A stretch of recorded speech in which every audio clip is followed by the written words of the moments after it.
Ladies and gentlemen, we want you to stand and we want you to make some noise. Ladies and gentlemen, let's go racing here at Knoxville. Only the best go 3 abreast. It is show time at Williams Grove Speedway. Ladies and gentlemen, boys and girls, here at Eldora Speedway, it's showtime! You've got a for a breath. Often imitated, never duplicated. The greatest show on dirt, the World of Outlaws. It's time to sit back, relax, and enjoy because, ladies and gentlemen, it's showtime!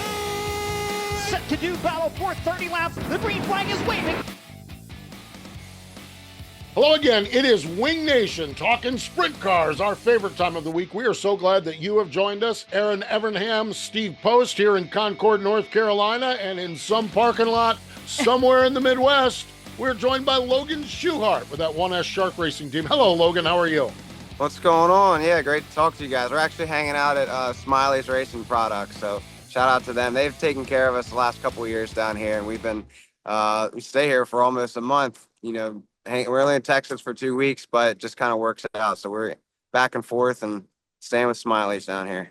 Man, that's good. Nothing wrong. Good to have a place like Smiley's there as far as that goes. And pretty solid start to your season, Logan. Just kind of assess 2025 and how it's gone thus far.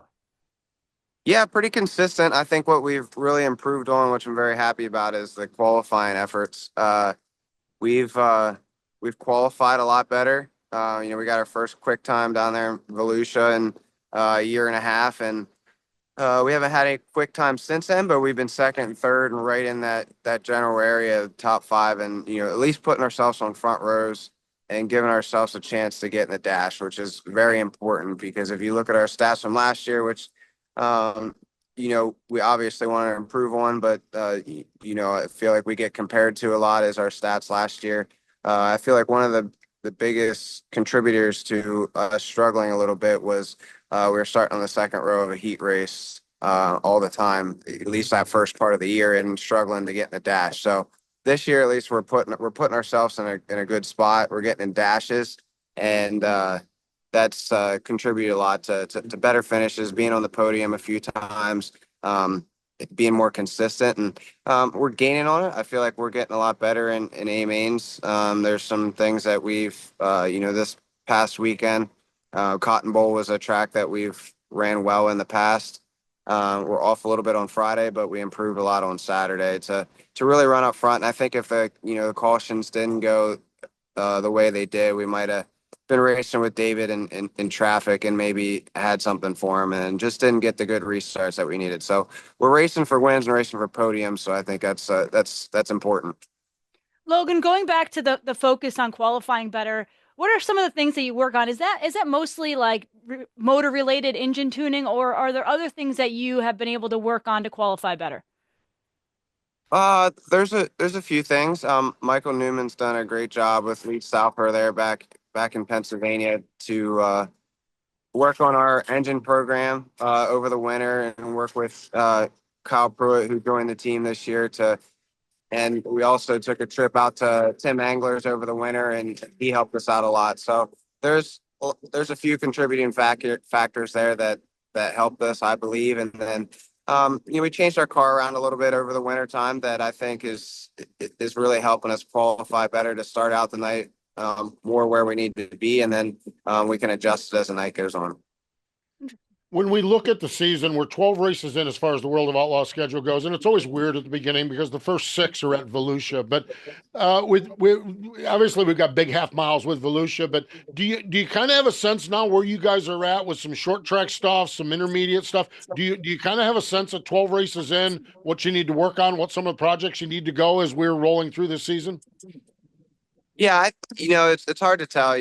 We went to Volusia and we were good right away, but we were good last year at Volusia. We've been good at Volusia in the past, so it's hard to judge a whole lot of your program off of a big half mile, like you said, running the first 6 races down there. So I knew the real test for us would be when we went to say Talladega the following week and how we would run there. And we ran on the podium, and it was a place that we were in the B main the first time we were there a couple of years ago. We really struggled just running mid pack once we did get in the show, and just didn't feel very good. So when we qualified well and then got up front right away, I was very happy about that. That felt like it showed that the improvements or the game plan that we had for some of our short track stuff was a lot better. So we're going to one this Friday at Lawton. We've been good there in the past, but we haven't been there for a few years. And but I feel a lot more confident than say what I would have in the past, I feel like. And just trying to keep this consistency up. And then we ran good at 81 on Saturday. So hopefully we can do that again. Logan, you kind of hinted at it, but how important is it for you and for the team to start the season off strong, as opposed to, like you said, last year you kind of struggled after you left Volusia? How important is that just for the confidence and to not kind of get yourself in a hole points wise? Yeah, well, like you said, you don't want to put yourself in a hole points wise, because our goal is to, be fighting for a championship, and we believe we can. So we've been there in the past, and it's kind of getting our program back to that point. I think we have a great team with Kyle Pruitt, Brendan Collin, Bill Klingbeil, and giving us the tools to do that. And it's with Kyle coming on board, it's a little bit of a gelling period, but that's been really easy. It's the communication between our team and talking out through the night when we are off, and kind of talking about it, and then fixing it's been very good, I feel like. And he said, I think we got two finishes outside or one finish outside the top 10, and that's mainly because we ran out of fuel in Volusia. So it's been very good so far. Very good so far. I've got one more season to date thing, but I do want to talk about Kyle Pruitt as well. But the way this season has started, obviously, you talk about running for a championship, and as it looks right now, you're going to have to compete with David Gravel in that number 2 car. Logan, does having like a rabbit out there, or to have someone like that out there, does it give you a gauge as to where he's beating you and where you need to work or something like that? Does nobody wants a guy to be doing what David's doing right now. We understand that, but does it at least give you direction as to where you need to go to get up there and compete head to head with him? Yeah, I mean, we try to focus on our own car and try to make it better, see where we need improvement or what part of the racetrack that, we're lacking. But also you can learn a lot from your competitors. You can watch David's car go around the track, and they've definitely, they've had, I think you heard Cody talk about it in the Dirt Vision interview this past weekend, how David and him have had, 5-6 years to, put down notes and work together and figure out how to get better. And they're obviously doing a very good job at that. It took a year or two and, a couple of years until they're as good as what they are now.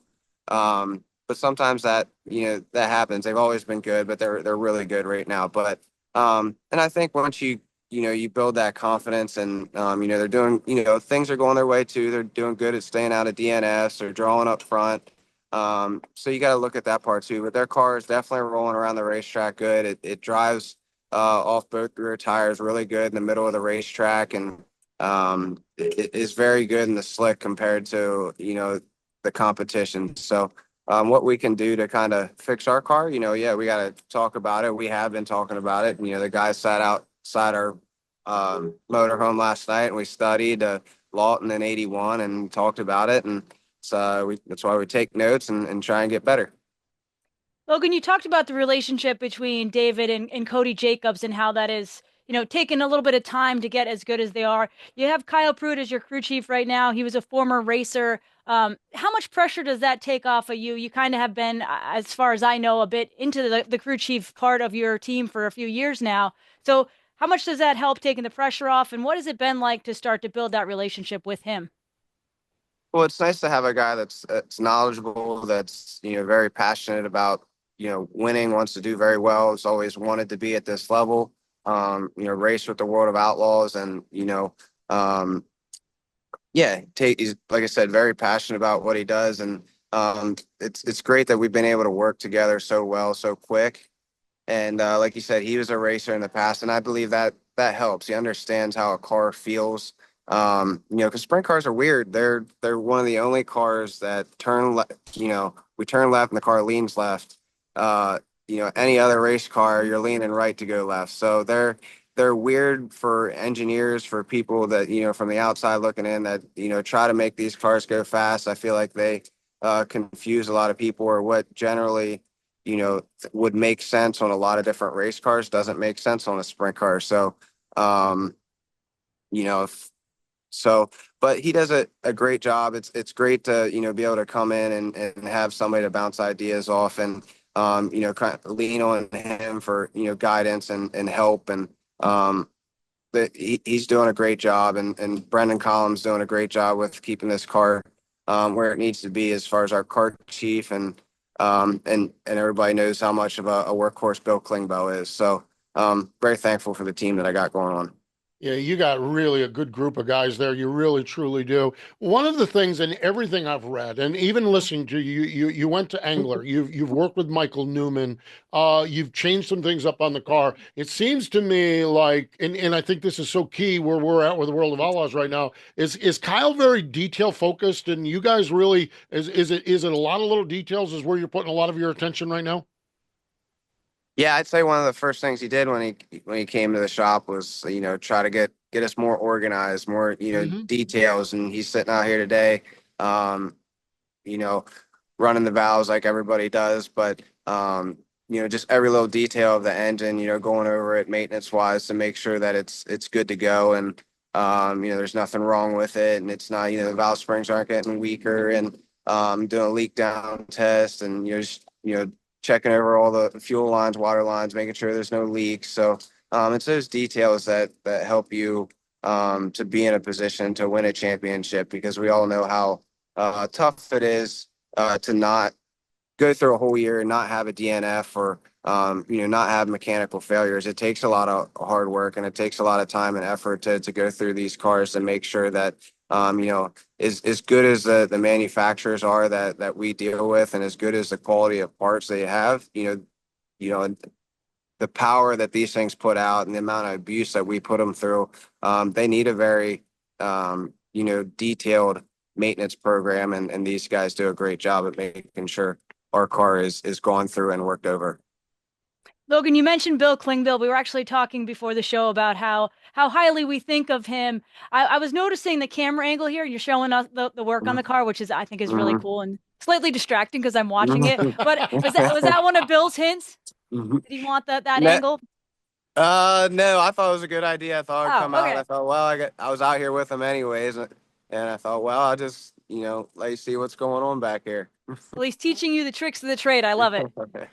Good. That's He's good. definitely the best in the business. We're really, really fortunate to have Bill in our corner, because he's like I said, he's a workhorse, and he's the best in the business.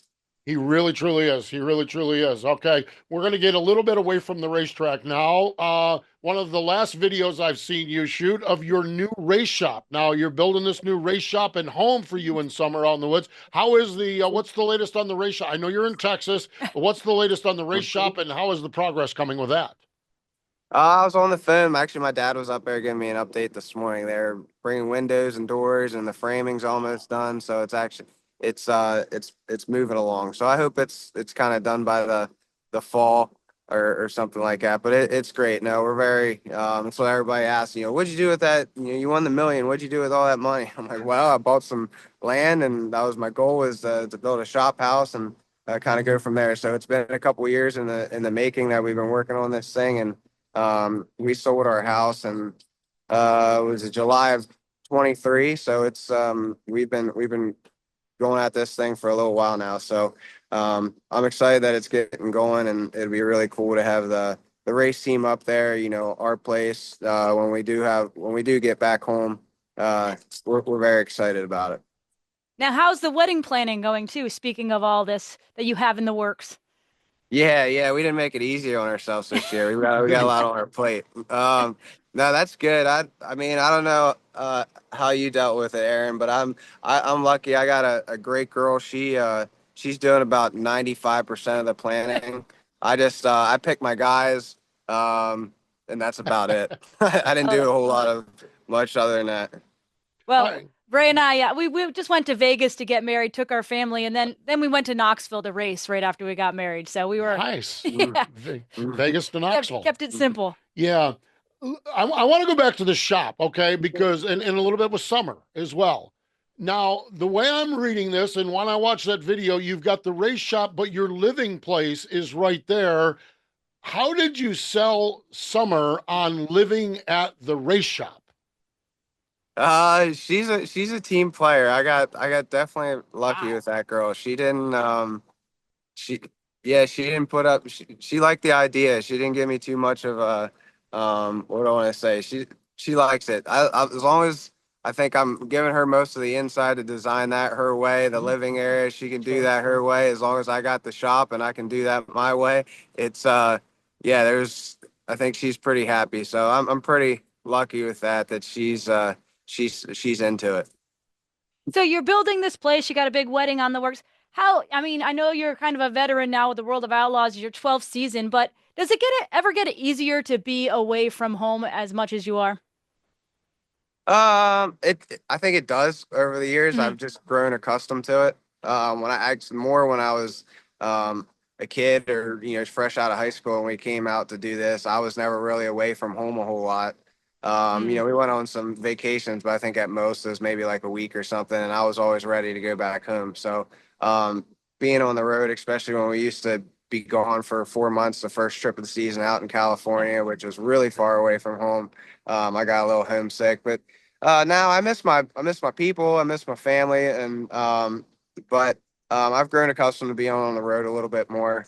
I kind of enjoy it. Maybe when Summer and I have kids and that kind of thing, it'll be a little bit different, and maybe we'll have to do things a little different. But I enjoy it. Like I said, I get along great with the guys. Our team, we have a great group of people, which makes it a lot easier. You're with them every day, so it's kind of like family, and you got to get along well, and we do. So that makes things a lot easier.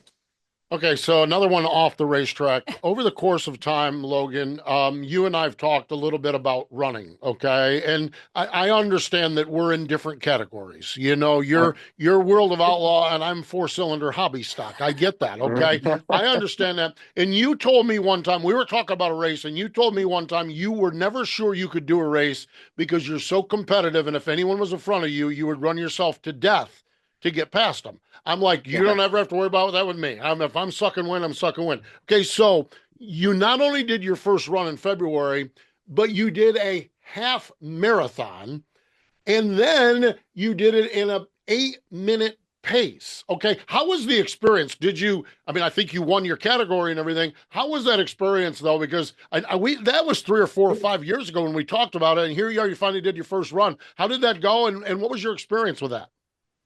It's pretty cool, but I run all the time, but I never did an official race. So I thought, you know what, I was planning on doing a marathon back in December after the World Finals. I was training for it for a little while, but as you know, with our schedule with Knoxville and just our busy schedule, it was hard to get some longer runs in there in the fall. Mhm. And I shoved a big training schedule into a short period of time, and I ended up hurting my knee in December. So ended up not doing the marathon, and let it heal up for a little bit. And then when I started running again, I thought, well, we got that time off in Florida. I'll try and do a half marathon first and work myself up to it. But it was really cool. Summer went with me. Yeah, my goal wasn't to win, actually, because I thought, I've never done this before, and I thought that's the wrong way to think about it. I just want to do it for myself, do a race and go at my pace.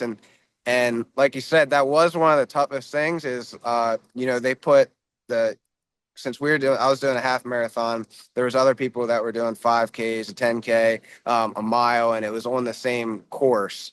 So Yeah. you just went longer. If you're doing, it was 4 times up and back for a half marathon. So when we took off the line and people were flying past me, that did bother me. And it was very hard for me not to try and pass them back. Just the instincts. But I had to tell myself to go at my pace, and I did. And then most of those people that were doing the half marathon, you get by them later. So, Coming back. but yeah, I had to tell myself not to let the instincts kick in and want to get back by them. Logan, did you by chance ever like stumble or wreck when you were on a? Easy, easy. We don't need to go there.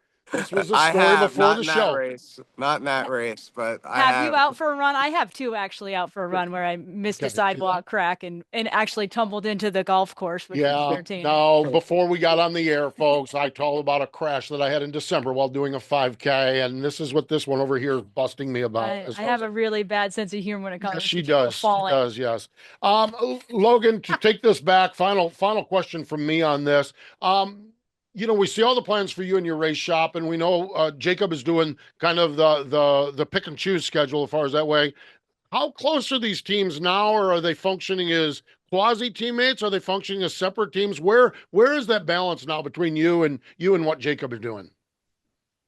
Um, I mean, everybody knows we used to be out of the same trailer, and Yep, I know. it's shark racing, but it is more separated now than it ever has been since Jacob's doing a little bit different deal than we are, obviously, and we're out in the road. So, and we're gonna have our shop, but it's still Bobby Allen owned Shark Racing, and he's still the boss. But I talk to Jake all the time. We're very close, and seeing how he's doing with Hannah and Sophia, and like Jake and I have always been like brothers. So it's pretty cool that way. I'm happy for him that he's able to do what be home a little bit more, race the schedule that he feels fits him.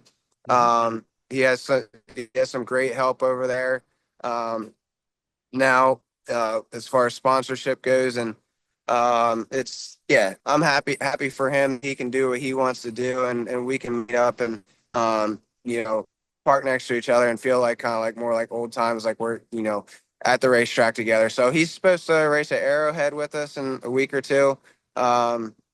Whether that happens or not, I think they had a race scheduled on the way out with Power Eye that's getting canceled, so they might not do that. But we definitely miss them and my grandpa being out here all the time with us. But it's great that this thing that we built has come to this level, and we're able to do it the way we're doing it. That is what I was thinking about it, because it looks really good what you guys have put together there. That is for sure. Well, Logan, we're grateful for the time. We're grateful for you with your arms holding that phone out like you have all along. And we love the view again. We just think that is fascinating, and we really like what's happening on the racetrack for you. It's what a good start to the season. You talked about dashes. I think you've been in 9 dashes this year, which is really, really good. That quick time earlier on, and I'm sure more to come. So we appreciate the time, and we wish you well this weekend and on throughout. And we'll talk to you down the road. Hey, thanks, Steve. Thanks, Erin. It's nice to talk to you. There we go. Logan Schuchart, Shark Racing, joining us on the road from Smiley's down in Texas. Stay with us. More Wing Nation in just a moment. 3, 2, 1, start your engine! The NASCAR channel is streaming now, exclusively on Tubi. Go deeper into NASCAR with 24/7 news, documentaries, and explore the vault of timeless NASCAR stories and unforgettable races. From crushing defeats to the thrill of victory. The NASCAR channel, always on, always free. Only on Tubi. Welcome back. It is Wing Nation here, and man, oh man, I love talking to Logan Schuchart. He has always been quality human being, all quality guy, great interview and great insight. And man, they are building something really special here. Doesn't seem possible 12 years, but boy, when you think about them like a bunch of gypsies going up and down the road, what they've built into is pretty special. It's amazing. Every time we talk to him, I think about that first year when they were, like you said, they were like gypsies. They were trying to make it from one track to another with 2 cars and 1 trailer. They did that for a few years, really, Yeah. with 2 cars and 1 trailer. It's amazing what they've built. And I always enjoy talking to Logan. He's very down to earth, very genuine. And, he's obviously learned from Bill because he gave us that great angle, got to watch the car getting worked on in the parking lot. I love that. It was really, really cool. Yeah, I mean, I think about all the times the McLean boys had to go pick their truck up on 95 and all of this, and it's just good to see. It really, truly is. I have all kinds of notes here, but Erin, you and I, we sat down, and the state of sprint car racing, March 2025. We're in an interesting time, of course, with High Limit and World of Outlaws. And I think we both have come to the same conclusion, and it's a little concerning. And where I come from this, and I'm not going to speak for you, I'll speak for myself here, but I think we're pretty comparable. Watching a World of Outlaw race, watching a high limit race, there's something missing. 100%. And honestly, I was the one who brought it up today because I think last year, High Limit being a new national series, there was something intriguing about it. It's interesting, and there still is. And this is to no one's fault, but for some reason this weekend it hit me where it was like, all right, we watched some of the World of Outlaw race, watched some of the High Limit race, and you're like, there's something missing. Like you said, you're not getting to watch all the best compete at once. You're like, well, what if he was here? What if he was here? It's just different. It reminds me of the IRL kart split. Like it's at some point they'll come together and they'll race at the Kings Royal, they'll race at Knoxville, and those shows will be huge. But in the meantime, for someone who loves to turn on my streaming service and watch, I feel like I don't know. I'm a little sad about it. Yeah, it's just one of those things where, and I think factoring into this right now, but I don't think it's much different with High Limit. They're only 4 races into the season. Yeah. But factoring into this is Gravel is just on stun. Yeah. I mean, he's just on stun. And I really believe we're probably going to see the same from Brad Sweet. I mean, I understand there's great racers on all of this, but you're going to have a tough time beating Brad Sweet because of his consistency and just up at the front of the field. And I'm just like, it's just, I don't know. And I just feel like something is just not the same when this thing is split. I watch the World of Outlaws and be like, well, I wonder what would be the case if Brad was there. I wonder what would be the case if Kyle was there. You know, I watch High Limit and it's like, yeah, these guys are good, but what if Gravel was there?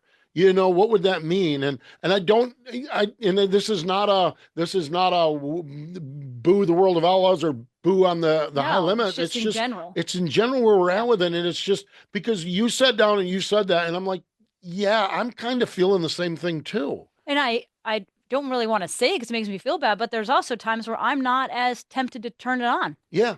And that's just maybe I'm getting old. Maybe I can't. We know I can't make the races in California. Well, the California stuff is, I'm the same way too. Either way, I just do feel like as a selfish sprint car fan who's been around forever, it makes me a little sad. We've been spoiled rotten because it's been so good for so long, and it's still good, but it's just I don't know. Yeah. That's just our little soapbox here. Kind of what we're thinking between the two of us.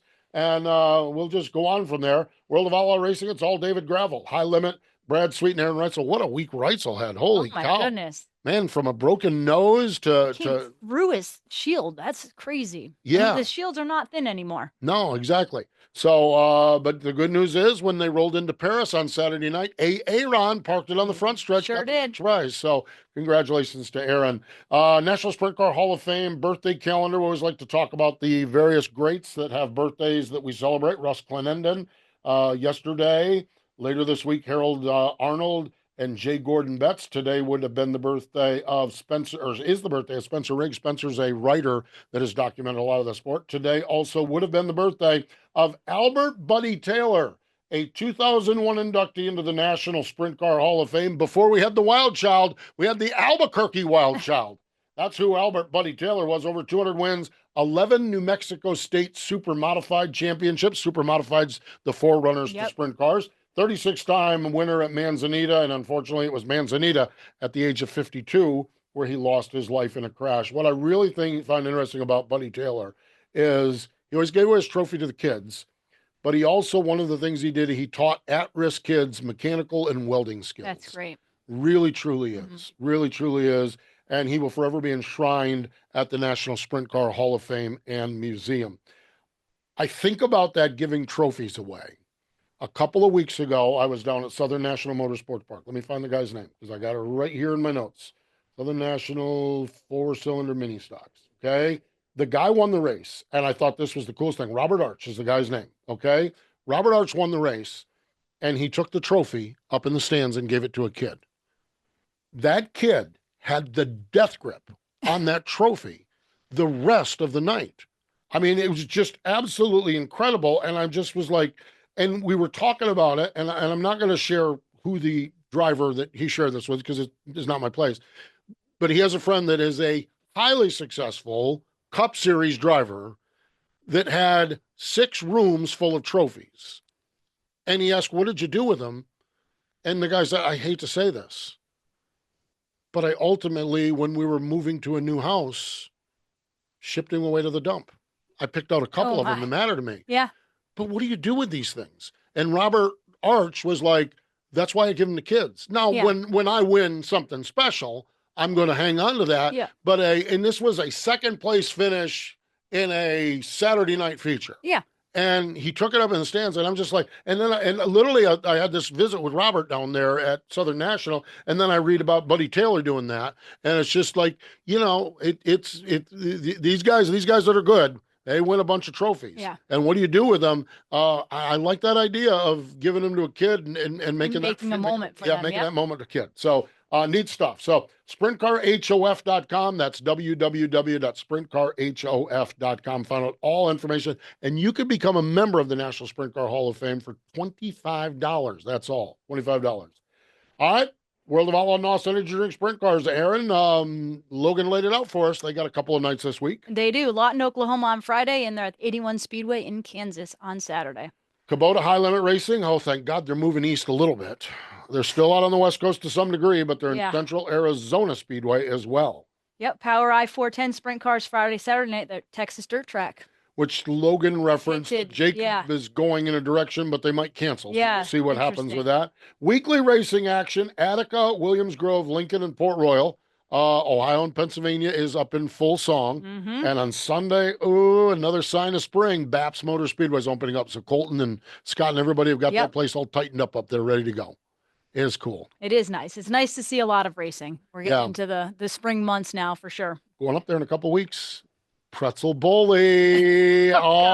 Pretzel Bully. Going up there in a couple of weeks. Actually, got to go back over to the other office and start making a plane ticket. I got to get my plane ticket. Nice. So it's going to be awesome. It really, truly is. Fun stuff, that's for sure. Always fun to hang out and talk a little sprint car racing. Sure is. Especially when we get Logan Schuchart to join us during car prep from Smiley's in Texas. Man, that just oozes sprint car racing right there. It does. Really, really good stuff. Really, truly hanging out in the parking lot. Hanging out in the parking lot. Absolutely. Great, great stuff for sure. So we are grateful for Logan for joining us. We are grateful, more important than all of that, for you joining us here on Wing Nation.